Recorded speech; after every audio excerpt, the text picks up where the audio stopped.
Hey guys, welcome back to my channel. Perpetual here. If you're new, guys, you're warmly welcome, and thank you so much for joining me today. Guys, we are making a big batch of Kontomire Stew or Palava Sauce. Come along, guys, and let's get started. So one thing that I like to do when I am making a big batch of anything really, or any meals, if I'm meal prepping monthly or doing any major meal prep, is I like to prep my ingredients ahead of time if time permits. Anyway, so for my kontomire, I am starting with some palm oil and some momone or fermented fish. So that is in the pot right now. It was at this point that I decided that I was going to film it, so I do not have any clips of that. Anyway, and then I'm going to go ahead and add my sliced onions. And like I said, I like to prep my ingredients ahead of time. So I have quite a few batches of onions and tomatoes and pepper, and I'm going to be using it. And I just find that it makes meal prepping, like actually making the meals, a lot faster. So the day before or the morning of, if I have time, I like to do this. So while that is cooking, I'm gonna go get started on my fish. I am using smoked tuna and smoked mackerel or salmon. So what I like to do is just take out all the bones in the fish and get it into some warm water just to soak for a few minutes, and I give it a rinse a few times. And guys, I currently absolutely love cooking outside, except for the flies, like I mentioned in another video, but it is a price that I am willing to pay because, guys, it is so much better cooking outside. So I've definitely been doing that a lot more. Anyway, I just went ahead to add some blended pepper and onions. So I used a small amount of it, and I'm just adding a little bit more because, guys, I like my food spicy. But anyway, I'm gonna cover it up and allow that to cook, and I left some because I'm going to be making more stew anyway.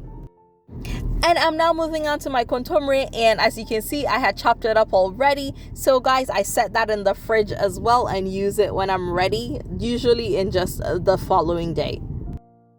And I just need to check on the stew quickly, and then I'm gonna go ahead and add my tomatoes to it. And of course, I had chopped that up earlier as well. Again, it just makes the cooking process so much faster. And yes, I left some because, again, I'll be making more stew. You know the drill. And typically when I'm making kontomire stew, I like to chop up my tomatoes quite large so that it does not all disappear in the stew. Anyway, after cleaning up my kontomire mess, I am back to it. I am adding a bit of water, and then I'm going to cover it up and get that onto another cold pot to cook. And then I can move on to my melon seeds, or egusi or egushi, depending on how you pronounce it. I buy it ground, and when I come back, I put it in a blender, add some salt to it, and add a little bit of water and blend it up nice and smooth.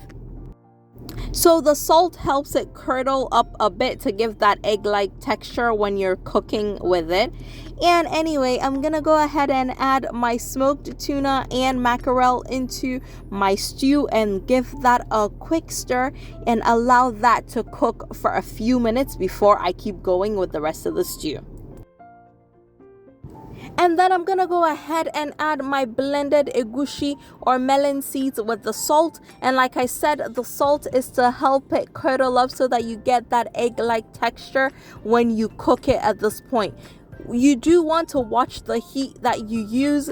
And after a few minutes, when you give it a quick stir that I forgot to film, sorry guys, you get this amazing looking stew right here.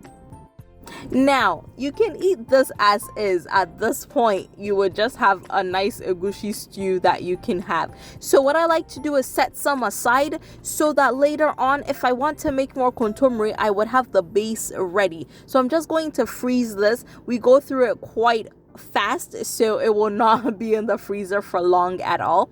And for the rest of the stew, I added my kontomire, gave it a quick mix, and then I added some salt to adjust. Just from what I added from the melon seeds was not enough, so I added a little bit more, and I also ended up adding about half of a seasoning cube.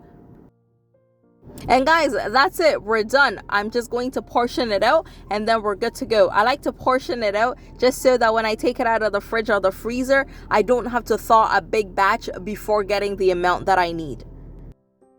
And I want to know in the comment section what you guys eat your kontomire or palava sauce with, guys. And that is it. If you like this video, please be sure to give me a thumbs up and remember to tell a friend about my amazing channel, and I will see y'all again very soon. Thank you so much for coming along with me on this delicious journey. Take care, guys. Bye.